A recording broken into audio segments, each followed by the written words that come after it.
अस्सलाम वालेकुम व्यूअर्स, कैसे आप सब लोग। उम्मीद करती हूँ खैरियत से होंगे। तो आज की रेसिपी हमारी हरी चटनी की। रमज़ान शरीफ चल रहे हैं इसलिए तो मैंने धनिया पुदीना ले लिया है।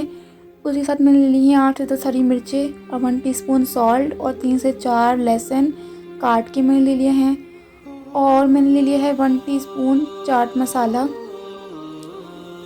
और मैंने इसके साथ ही ले लिया है इमली का पानी, यानी कि पल्प इमली का। और फिर मैं इसे ग्राइंड कर लूँगी इस तरीके से।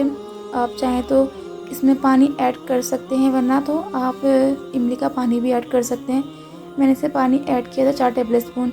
और ऊपर से मैंने इसमें एक नींबू निचोड़ के डाल दिया है इस तरीके से।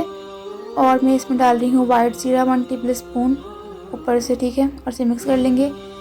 तो भाई रमज़ान शरीफ चल रहा है तो मैंने सोचा कि आपके साथ हरी चटनी की रेसिपी भी शेयर कर देती हूँ। वैसे भी टाइम तो होता ही नहीं है, लेकिन फिर भी मैंने सोचा कि चलें कर देती हूँ शेयर, ठीक है। और वैसे भी मैं रेसिपी शेयर करती रहूँगी।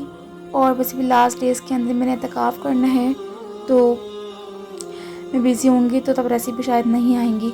ओके, तो आज की हदीस पर जो मैंने आपके साथ शेयर करनी थी तो वो ये है। रसूलुल्लाह सल्लल्लाहु अलैहि वसल्लम ने फरमाया, जिसने अल्लाह की राह में एक दिन का रोज़ा रखा, अल्लाह ताला उसके चेहरे को जहन्नम की आग से 70 साल की मुसाफत के दाग दूर कर देता है। सही मुस्लिम 2711।